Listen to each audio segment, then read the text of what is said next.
Alright, good morning, people of YouTube. So this time we're back with another deck profile. This is going to be Black Base Gaiomon for the Ex4 format.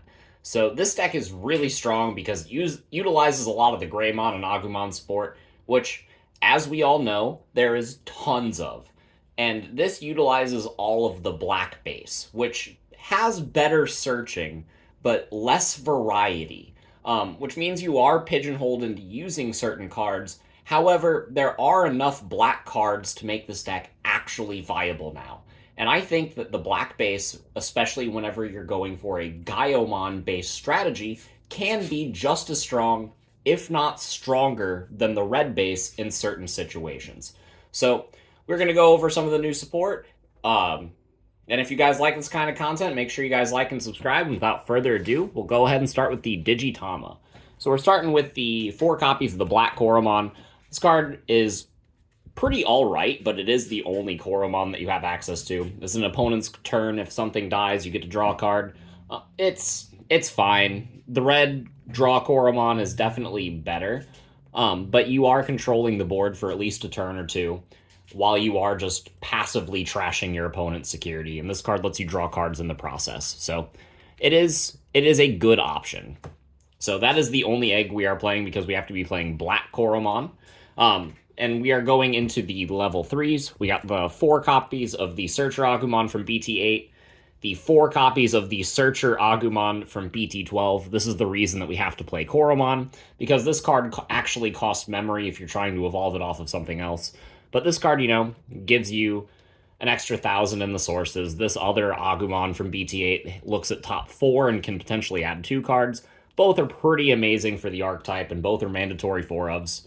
We also have 4 copies of the Agumon X Antibody from BT11. It's another Searcher, and it has that protection effect that the limited Greymon X has. So this card is also a mandatory 4-of. And this is the 12 rookies that you are going to want to play if you just want to be playing 12. I, however, am including a 13th. I'm playing the 1 Agumon X Antibody from BT9. This is, in all honesty, a flex spot. If you wanted to cut this for another level 6 or even a level 7, that would be absolutely fine. I like having extra Agumon X Antibodies in a deck like this. It makes the deck more consistent. And I am a firm believer that playing 13 rookies is the way in a stack-based deck for optimal consistency in your opening hands. Just plus we are maxing out on Cool Boy in this list. So being able to, have an Agumon that we put in the back, activate the Cool Boy turn 1, and then turn 2, have 5 Agumon X Antibodies we can go into, get the draw, get the memory, get the search, get the draw off the Evo, really get our cycle going. So these are the 13 rookies we are playing. I think at least 12 is mandatory in a deck like this. I'm electing to play 13 for my own consistency. So for the level 4s, we got 4 copies of the Greymon from BT8. This is the Inheritable Blocker. This card is really only good in a reboot-style deck that doesn't play maximum copy of ties. And because this deck gets maximum value from Cool Boy, we actually cut down on tie. And because we're cutting down on tie, this card becomes a mandatory 4-of. Having blocker on your reboot stack while you're trashing security is how you are stalling while you're, getting the security trashings that you can poke for game. This card is a cornerstone in your defensive plays, and I think 4-of is absolutely mandatory in the Gaiomon focus style for the black base. We played 2 additional Greymon names. We got 2 copies of the Greymon from BT12. There's only 1 tie in this deck, so the Wind Digivolving effect hardly ever goes off. This card is in here for the red-black dual color, and also for the inheritable effect of being plus 1,000 on all turns, making your blocks bigger, making your swings stronger. It's an all-round good card to go in your sources. But in all honesty, this card has kind of been underperforming for me. We have 1 copy of the Greymon X Antibody from BT11. This card is limited to 1 for a reason, and you gotta play it. We got 2 copies of the Greymon X Antibody from BT9. I wanted more ways to get protection on the stack, just so that we can ensure that our stack lives to the following turn, because our initial play does 4 damage. So being able to live to the following turn close out that last security, promote a rookie, and then swing with that. That's how you're going to win a lot of your games, and having protection in your stack makes it so that your stack lives to see the following turn. So I am playing 2 copies of the Greymon X. This card can't go over most of your level 3s by itself because it can only evolve off of reds, and that is the downside of playing this card. However, the inheritable effect is definitely worth it. So these are the 9 Greymon cards we are playing. I am playing 1 additional level 4 to add consistency. I'm playing a 1 copy of Deltamon. So this card is absolutely fantastic and has been overperforming in my testing. The only bad part about this card is that it's not a Greymon name. I guess the 3 cost to evolve off of a rookie isn't really great either, but you're paying an extra memory to evolve into this card to save 2 memory whenever you evolve this card into a Metal Greymon. And that really, really makes it so that your plays just go off effectively, and for an insane amount of value. So every time I've seen Deltamon, I've been very, very happy to see it. It's a card that I would consider bumping up to 2, but doing that would mean cutting down a Greymon name, and doing that would make the Greymon X's a little bit less consistent. So it is an idea that I'm still playing with, I'm still messing around with. But for right now, these are my level 4s, and they have been testing very well for me. So for the level 5s, we got 3 copies of the Metal Greymon X Antibody from BT11. This card is the best level 5 in the deck. The inheritable effect to trash security is really, really great. Letting you check security without actually checking it really helps you win matchups like security control, hunters, because you just trash their tamers. This card is absolutely fantastic. Not only that, but the protection from DP reducing, from de-digivolving is very important coming into the BT13 format. And the ability to pop small bodies is just icing on the cake. This card, being a 4 cost to evolve, is also mitigated by cards like the Deltamon, like the Greymon X Antibody from BT11, and by cards like Cool Boy and Win Rate 60%. So it's not even really that expensive to evolve into this card, even if you have to go on it just off of a Greymon. And yeah, this card sets you up for all of your plays. I absolutely love it. And yeah, the only reason I'm not playing 4 is for space reasons, because I did want to include some of these other level 5s that we are playing. Like the Metal Greymon from BT8. We are playing 3 copies of this card for its really sick inheritable. For the D-Digivolve, this card really stomps on a lot of matchups, especially matchups that need the top card in their stack.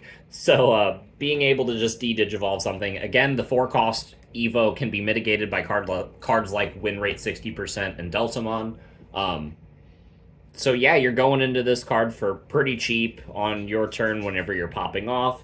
You're going into a Metal Greymon X, you're deleting something, you're giving yourself protection, and then you're going into the Gaiomon, activating your Win Digivolving and end of turn effects to close out the game. So it's a really, really strong way to play, and these cards provide a massive amount of control for whatever your opponent's trying to throw at you to prevent you from winning the game.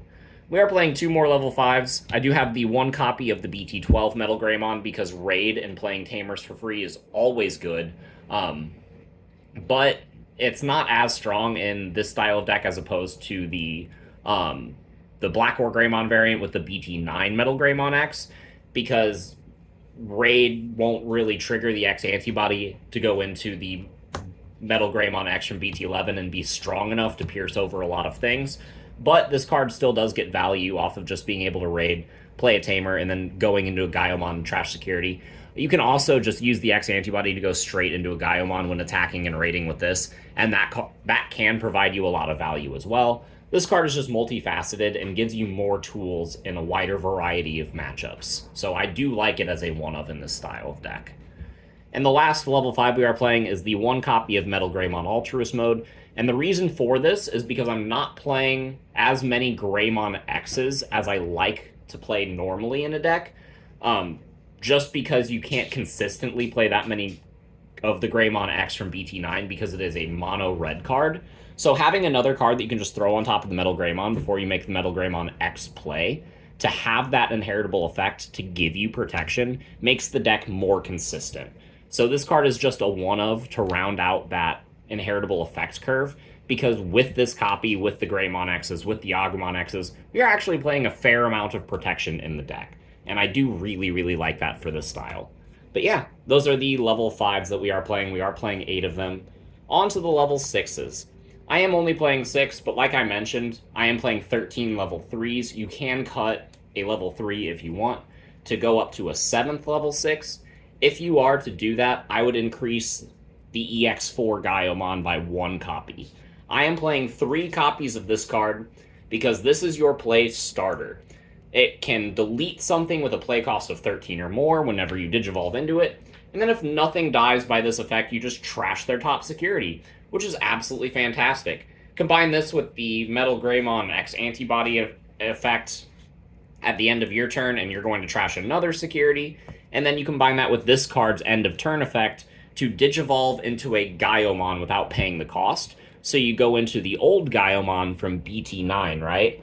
And so this card will have Blitz and security attack +1, and it's going to swing for another 2 checks. So there's your 4 damage. If you swung with an Agumon early game, whenever this card unsuspends and swings on your next turn, that's game. Because it has Reboot, it's going to be able to block because of the Greymon inheritable effect. This combo is really, really sick. It does a lot of damage, and it just provides an insane amount of control, because you're also able to blow up the board and de-Digivolve things in the process. There is not a lot of decks that just hard wall Gaiomon out because of the range of effects that Gaiomon has, and just the ability to de-Digivolve problem cards. Like, it's absolutely fantastic the number of things that this deck can be paired up against and feel comfortable winning against. And because of the Agumons, because of the Tamers, this deck has an insane amount of consistency, so it's never really bricking, and if you do brick, you can play out of it. There's not enough good things I can say about this deck going into this format. I'm really, really liking it in my playtesting. So we are going on to the Tamers. We got 4 copies of Cool Boy. It's a consistency piece, it's a combo extender, and it refills our hand whenever we are doing things. This card is absolutely fantastic, and because Gaiomon at the end of turn Digivolves into another Gaiomon, this card is just kind of free. It's an auto trigger in this deck just by doing your main combo, and it searches for all your main combo pieces, so I feel like it's a mandatory 4 of in a deck like this. We are playing only 1 copy of Tai, and this is kind of standard for a deck like this because we are playing 4 copies of the BT8 Greymon. It's a really good card. Giving us blocker is really important, so we have 5 cards in the deck that can do that. And this card combos and synergizes with a lot of our other pieces. So even though it's a Tamer that we have to hard play or play for free off the Greymon effect, it's never really feeling clunky because we have the cards that can hard play it for free from our hand. So, and even if we get in a position where we don't draw those cards and we're stuck just hard casting it, it's only 3 memory. So this is a good card. It helps us get more memory. It helps us get more defense for the overall archetype, and I do like it as a one of. We are playing 2 copies of Yuya to round out the Tamers. This gives us our protection, it gives us extra DP, it gives us our memory at the start of the turn. Again, like the same logic with the Cool Boys, since our Gaiomon is always evolving into a Gaiomon, like the Yuya's free every turn. So you can always make your entire stack immune to options. That way you're saving your inheritable effects for protection from Digimon effects. This card is absolutely fantastic.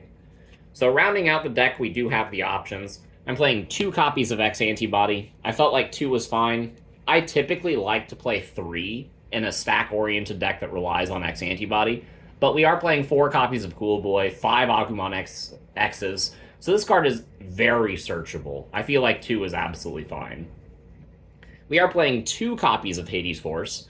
The reason I'm playing 2 instead of just like 1 is because we're not playing any copies of the Black War Greymon from BT8.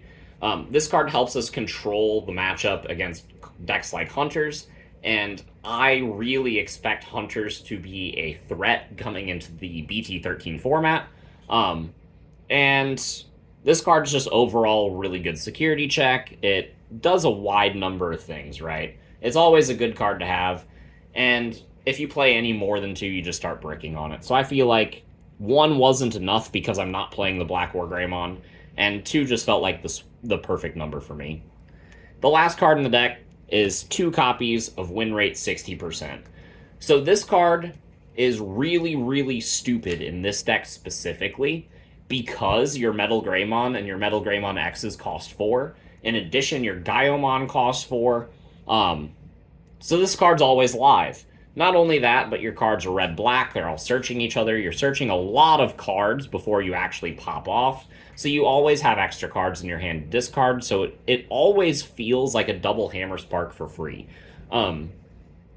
So yeah, there's not enough good things I can say about win rate 60%. The only thing is you don't really want to have multiple whenever you're popping off because you don't really have the memory to pop off multiple, so I feel like 2 is the perfect number. You do want to see it, but it is not necessary to win you the game. However, anytime you do resolve this card, it feels really sacky. So, yeah, that's all I have to say about the card choices in this list. If you guys have any questions about like matchup-specific things or anything like that, please let me know in the comments down below, as I am a huge Greymon advocate and will continue to play test this deck until the end of time. So with that, we hope to see you all in the next video, and hope you all have a good one. Bye, everyone.